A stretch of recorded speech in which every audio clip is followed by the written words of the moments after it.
Tervetuloa taas messiin Racing Hearts-kanavalle. Katsotaan, mitä Firebirdi saatiin taas aikaiseksi. Siellä on painettu apparille vähän lattiaa, että saataisiin kilpajakkaraa sopii sinnekin. Ja sitten koitetaan keulan runkovaiheet saada kaikki valmiiksi. Kanavassa on vähän uusia tilaajia. Kiitos paljon siitä. Lähdetään katsoa, miten viikko meni.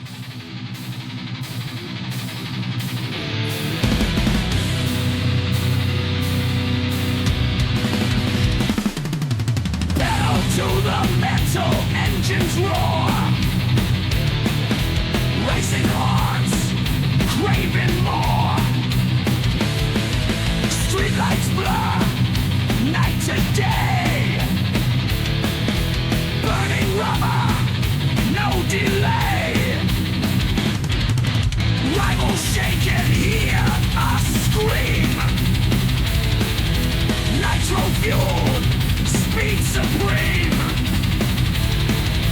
Heartbeats thunder, lives on edge. Life or death, ledge to ledge. Racing hearts, fear we shun. Cross the night, adrenaline fun. Lights flash by, blurred horizons. Victory's ours, hear our sirens.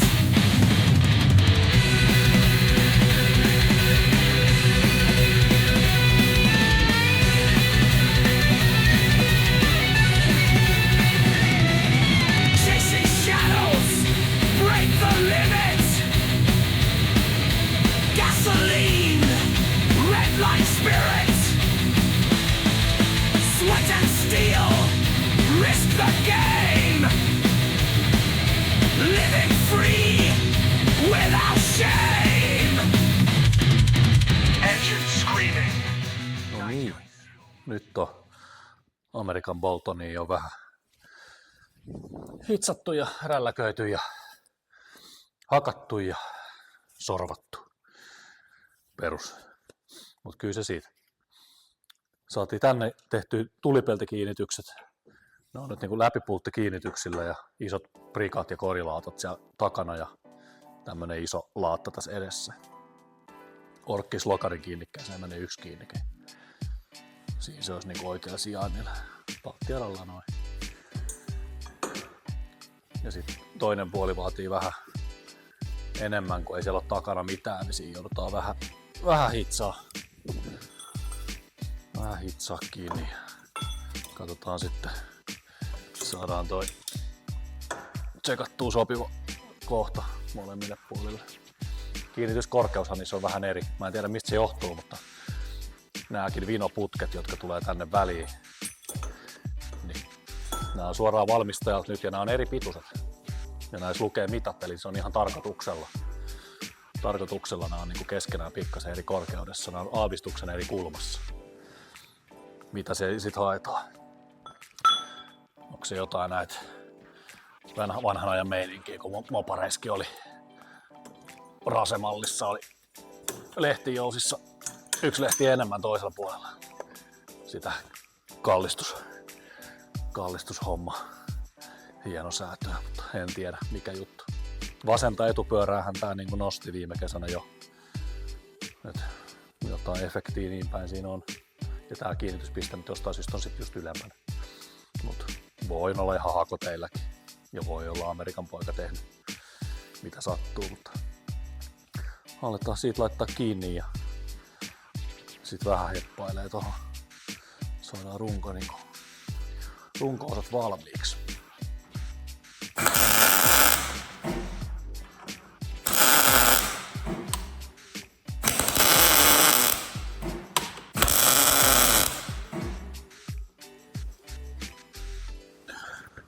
No nyt on pultattu kiinni ja alapää vähän muotoiltu ja nyt ajatuksena jos laittaisi ne passiin tuohon, saa ne suoraan ja sitten ne vinoputket.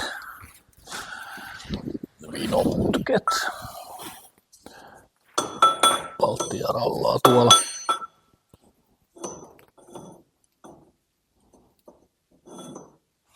Tonne jonnekin. Osuisi sitten linjaan tonne alas. Sieltä lähtee jäykistystä.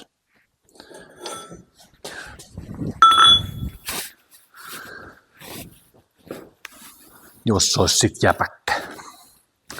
Mut joo, täytyy alkaa heppaa niitä kiinni. Noin.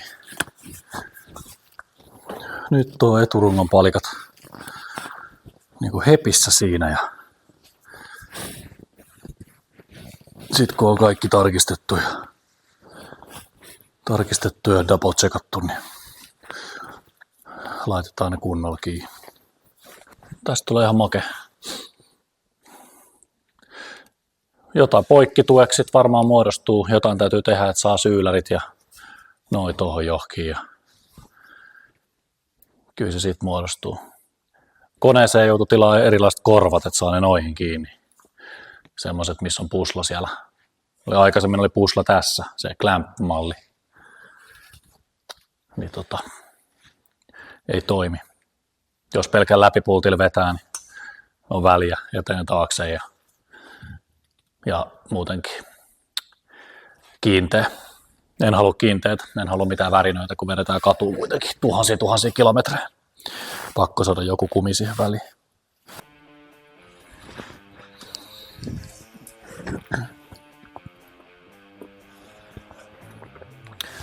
Sitten koitetaan vetää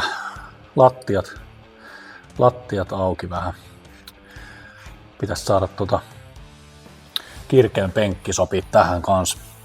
Meillä oli aikaisemmin tommonen, jos näytän, no siinä on vähän tavaraa, mutta tommonen kippipenkki, hito painava ja aika korkea tuo runko, niin se nousee tosi ylös lattiamuodon vuoksi. Eli kun tää on tämmönen perunapelto,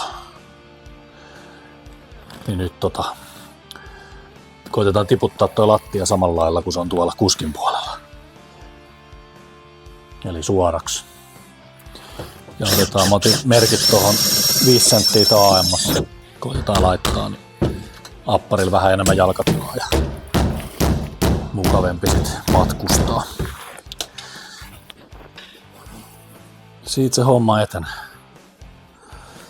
Mutta kun saa noin pellille noin reunat, niin muotoillaan siihen sitten uusi pala lattiaa ja jotain tukea alle ja hitsataan kiinni.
Ja noin saatiin lattia rediksi. Muuta kuin penkin asennukseen. No niin, nyt on runko tiputettu alas. Otin se irti sieltä pohjasta, ei se ole kuin 4 vaan kiinni. Ja sitten noista uusista kiinnikkeistä tuolta. Se Se on nyt alhaalla, se on pyörillä. Mä pystyn vetämään sitä vähän eteenpäin. Ja tarkoitus olisi sitten saada toi pata pudotettua takaisin sinne.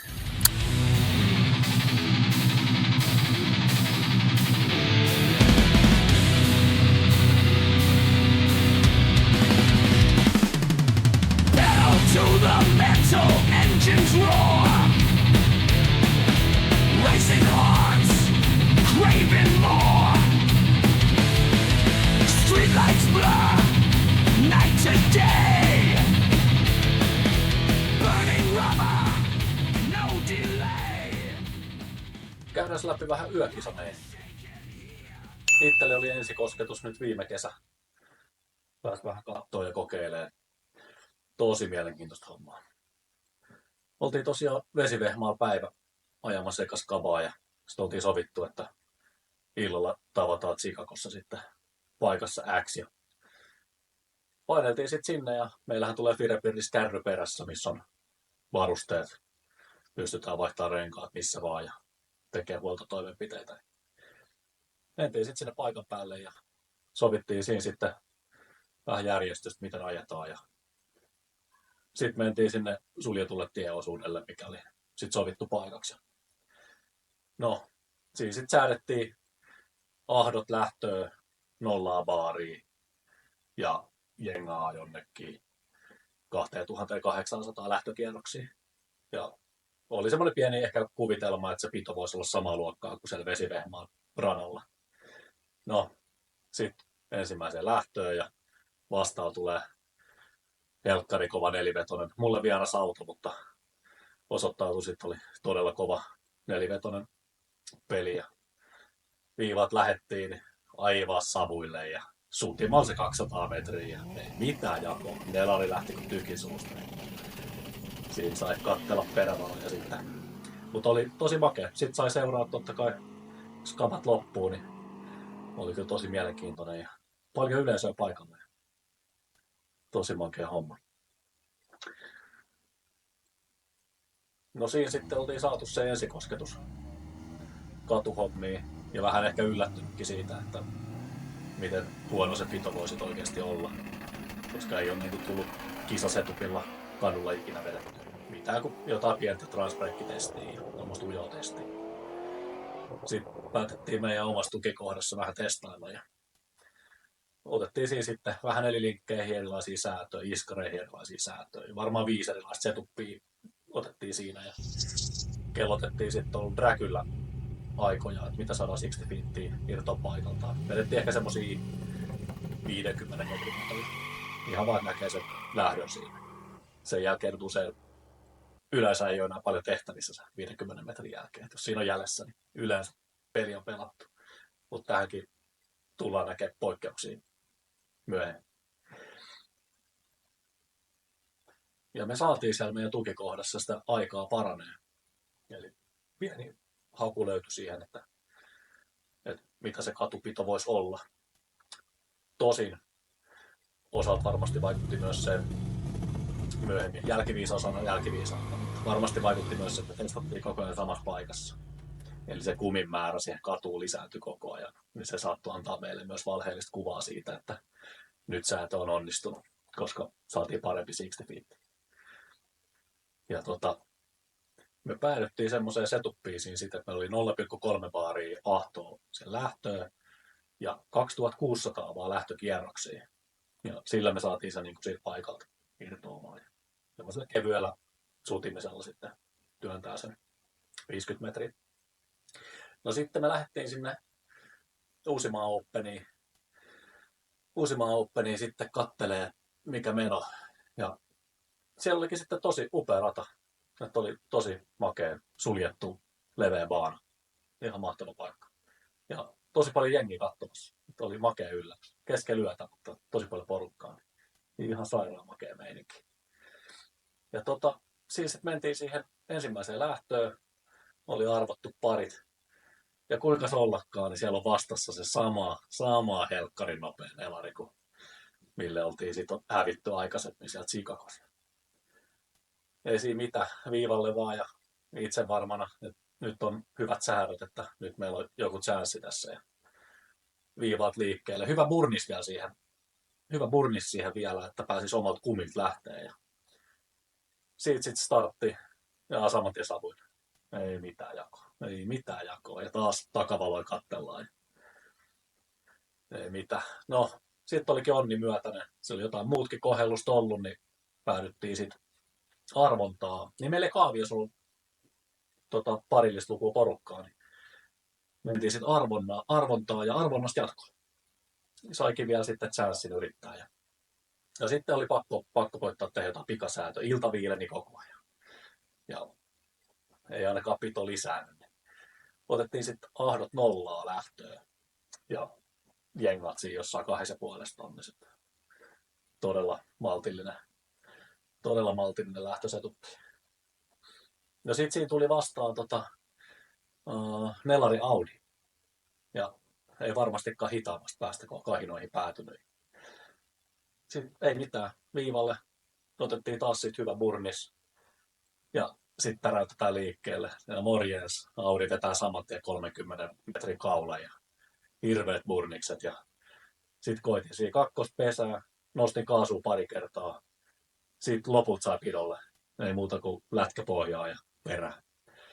Ja siinä oikeasti varmaan 20 metriä ennen maaliin täräytin Audista ohi. Vittu mikä fiilis. Ei todellakaan uskonut, että tässä olisi mitään jakoa. Mutta niin vaan. Siitä sitten jatkoa kohti finaali. No miten nyt sitten kävikään? Yllättäen finaalissa on taas se sama Nelari, millä mä oon hävinnyt jo 2 kertaa samana vuonna. Ei mitään. Koitettiin sitten viimeiset viritykset. Otettiin rengaspaineet niin alas kuin pystyy. Olikohan meillä puoli baaria renkaissa ja lähdettiin siirtyä sinne suljetulle testipaikalle. Niin oli ihan kuin venettä ajeli siellä tiellä.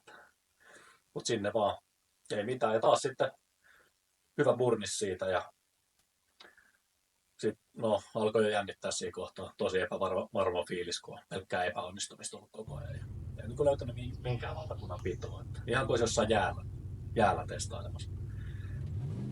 Mutta siitä sitten muuta kuin liikkeelle, ihan savuille. Mutta sitten tiesi olla vähän nopeammin pumppailemassa jo autoa liikkeelle. Et vähän raapas sivuttain, mutta siitä sitten kuitenkin loput pidolle. Kaveri ei antanut taaskaan armoa. Lasketteli menee hirveä kaula. Mutta perää vaan. Lätkäpohjassa mennään aina maaliin asti. Oli tilanne mikä hyvänsä. Niin rupesin siinä saavuttaa. Ja sitten tapahtui jotain. Olikin kunnolla onni myötäinen tällä kertaa. Kaverilla oli vaihteistokaan jotain. Kaveri tuli vaihteistokaan jotain. Näki saman tien, että nyt lähti veto. Ei tapahdu mitään. Ja sit huomasi, nyt saavutetaan. Ja riittääkö perkele matka? Ja vittu riitti. Just ennen maaliin ohi. Oi perse mikä fiilis. Sieltä. Silleen se voitto tuli. Mitä juhlat pystyy. Ja sittenhän se ylläri vasta tulikin, kun päästiin sitten pelipaikoille ja palkintojen jakoon. Niin vittu palkinnot on samaa luokkaa kuin SM-kiirityksissä. Ihan viimeisen päälle useampia tuhansia euroa fyrkkaa. Kova juttu. Helkkarin makeet pokaalit. Näistä löytyy kuvaa. Oli. Mutta täytyy sanoa, koko yökisameininki on makea meininki. Tosi makeet porukkaa. Ihan huippu tapahtuma. Kiitos kaikille kilpakumppaneille. Se kuka eka maalis voittaa. Ihan sama, mitä sinne päädytään. Ja tuosta voi olla kaikki montaa mieltä, että mikä on oikein ja väärin. Mutta kiihdytys on armoton laji. Älä ota punavaloa, eli älä varasta. Älä ylitä kaistaa. Ja on ekana maalis. Se riittää. Mutta semmoista pientä yökisameininkiä. Kiitos, kun olit messissä näin pitkään ja laitahan kanavaa tilaukseen. Se oli semmonen aherrus. Tulipahan taas tehtyä. Ja katsotaan ensi kerralla taas lisää ja auto alkaa sitten pikkuhiljaa valmistua. On kyllä mielenkiintoista hommaa ja paljon oppii tekemällä. Ja kun kuuntelee ammattimiehiä, niin sieltähän nämä kaikki vinkit tulee. On upea laji. Katsotaan ensi jaksossa.